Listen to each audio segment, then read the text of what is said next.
va-t-on découvrir un autre visage d'une ville millénaire qui a su s'adapter à notre temps et dont l'aéroport, conçu par l'architecte Abdou Lalou, est considéré comme un des plus beaux au monde. Il a servi de décor à de nombreux films tels que Sex and the City 2 ou L'Arnaqueur. Cette ville a vu le jour et se développe encore grâce à l'ingéniosité et au travail millénaire de ses habitants pour l'approvisionner en eau, source de toute vie. Une des portes du désert, au surnom de Ville Rouge, Marrakech. Pour témoigner de cette ingéniosité dans la maîtrise de l'eau et pour préserver ce bien précieux, le musée Mohamed VI de la civilisation de l'eau a été créé.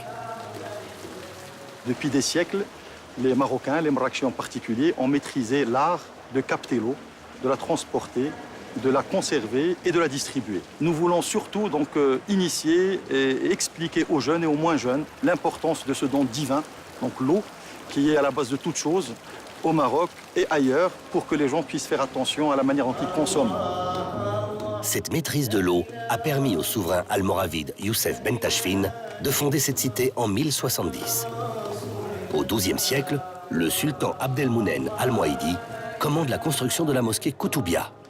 Son petit-fils y fera ajouter le célèbre minaret, devenu symbole de la ville.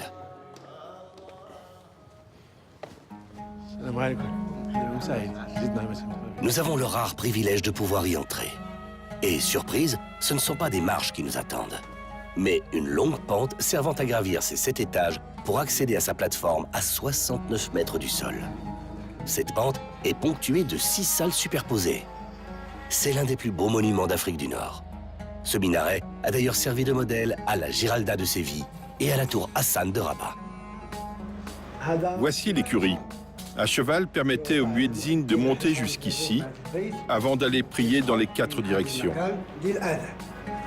Un lanternon de 16 mètres le surplombe et apporte une finition à l'ensemble. Sur sa plateforme, une balustrade dentelée de merlon protège le chemin de ronde qui offre une vue imprenable sur Marrakech. La Koutoubia, d'ailleurs, tire son nom de kitab ou des Koutoubi, c'est-à-dire des libraires. En fait, c'est la mosquée des libraires. C'est le site le plus ancien de Marrakech et le plus célèbre du Maghreb. Ces nefs, soutenues par de nombreux piliers blancs, forment l'une des plus vastes salles de prière du Maghreb. Elle peut accueillir jusqu'à 20 000 fidèles.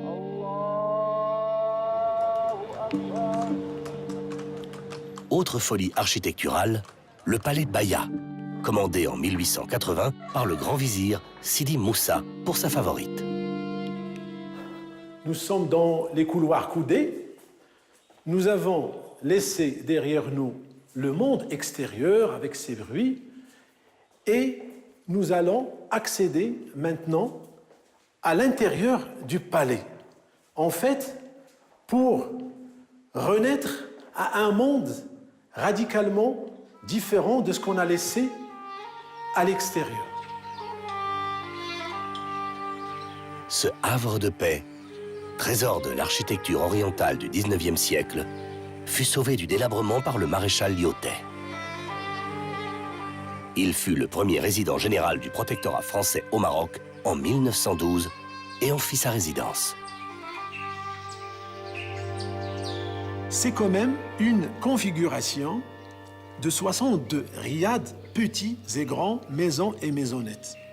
C'est quelque chose d'assez unique dans l'histoire urbaine, mais c'est un quartier ou une petite cité à l'intérieur de Marrakech. C'est une cité dans la cité.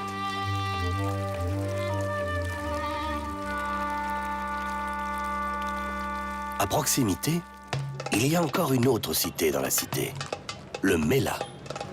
Jackie, le président de la communauté israélite, nous invite à en découvrir toutes ses facettes.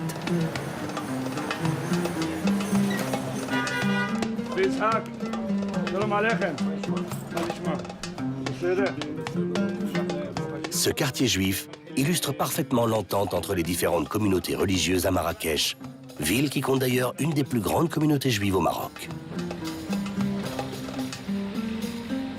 Le plus vieux marché du Mela est le Grand Souk des épices, qui occupe une partie du marché couvert.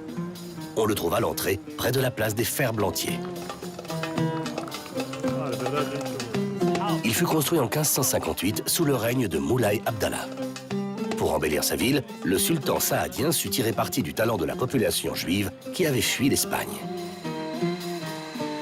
En contrepartie, ces nouveaux habitants purent trouver une relative sécurité à l'intérieur de ce quartier cloisonné, à l'ombre du palais royal. Patrimoine historique de la ville, il a été dernièrement entièrement restauré, tout en conservant son activité.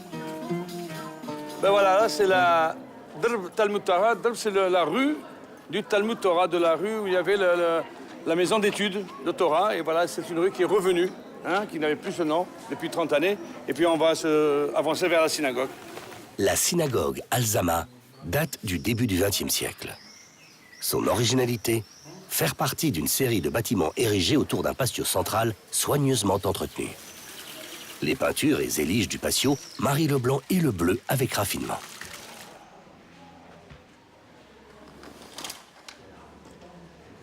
Mohamed VI, que Dieu le garde, a inauguré et donc s'était rendu compte de ces rues qui ne portaient plus ces noms comme il en existe dans tous les autres mellahs du Maroc. Les noms sont toujours maintenus à aujourd'hui. À Meknès, Fès, Tanger, les noms de rues juifs dans le Mellah. C'est ce que Sa Majesté a décidé de refaire et de remettre et de restaurer. Et c'est ce qu'on voit aujourd'hui, grâce à Dieu. Les noms sont là, les noms de rabbins, hein, ça c'est extraordinaire. Bien que restauré, il reste encore de nos jours un quartier pauvre. Il tire toutefois son charme par l'activité débordante qui s'y déploie, une activité souvent plus importante que dans d'autres quartiers de la Médina. Les nombreuses échoppes qui s'y sont établies contribuent à ce charme. Autre surprise dans la Médina, bien cachée au fond de ces petites ruelles, de luxueuses demeures. Le riad ou la maison d'hôte est une forme d'hébergement traditionnelle avec une architecture purement marocaine. Ils sont généralement plantés au niveau des médinas ou bien des circuits touristiques et sont perçus comme étant un hébergement authentique qui peut offrir une expérience inédite. Donc ce type d'hébergement a connu une évolution importante au niveau de Marrakech. Aujourd'hui, nous disposons de 1300 unités maison d'hôte classées avec une capacité litière de 16 000 lits, soit l'équivalent de 24% de la capacité litière de la destination.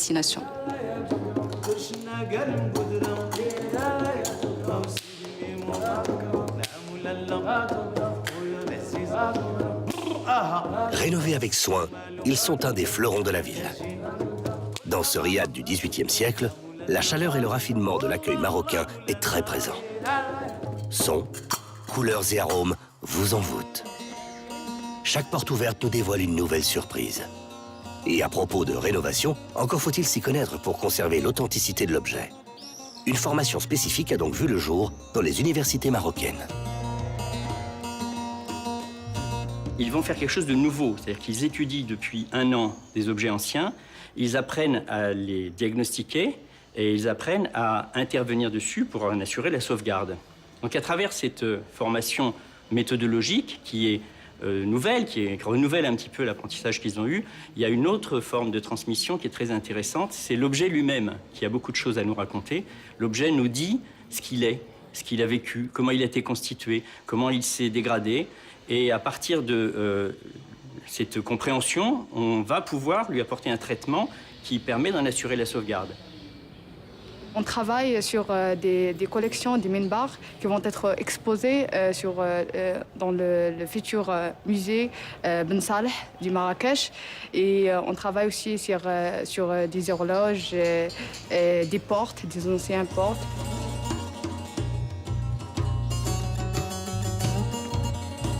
Ces jeunes diplômés Bac+5 ne font que perpétuer la tradition de restauration et d'artisanat chère aux Marrakechis.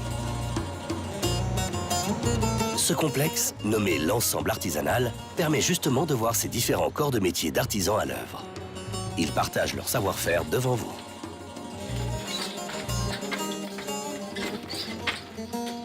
Le fait que Marrakech a côtoyé des designers du monde entier et des jeunes designers marocains, Et là, ce secteur a évolué d'une manière remarquable. On a conquis, je peux vous dire, tous les intérieurs avec cette rénovation, cette autre vision de l'artisanat marocain, comme on appelle de l'artisanat revisité, qui est faite de la main, de savoir-faire marocain, et dans un contexte moderne, contemporain. On a commencé à faire des choses comme ça qui peuvent vraiment s'intégrer dans tous les intérieurs, que ce soit marocain ou européen ou vraiment dans le monde entier. Et ça a connu vraiment, comment dirais-je, une évolution très importante. Une richesse de l'artisanat en pleine renaissance, un patrimoine matériel remarquable et restauré. Mais il existe aussi une autre facette plus immatérielle de cette ville. Comme en témoigne cette nuit de fête de l'Achoura, où se regroupent les tambourineurs de la Daka de chaque quartier.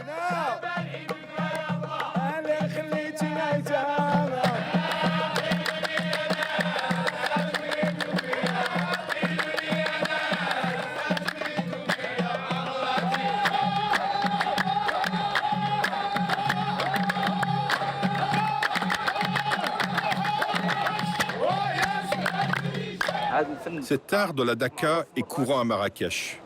Nous nous sommes engagés depuis notre enfance à le préserver. C'est une tradition qui est propre à la ville et au Maroc. C'est un art enraciné. Nous sommes donc tenus de le préserver. C'est un héritage culturel de Marrakech. On ne peut quitter Marrakech sans aller au cœur de la Médina, sur la place Djema El Fna, qui fait partie du patrimoine oral de l'humanité. Tout comme l'ambiance du désert ne se raconte pas, celle de la place doit aussi se vivre. Une multitude de petits restaurants de plein air regroupe allée par allée les spécialités culinaires de la région. Leurs recettes traditionnelles font d'elles une des cuisines les plus savoureuses du Maghreb, savamment épicée et joliment colorée. Ils investissent son centre en début de soirée et participent à parfumer tous les alentours. Un régal pour les amoureux de senteurs et de saveurs. Soyez bienvenus les amis de Marrakech et de Maroc, soyez les bienvenus.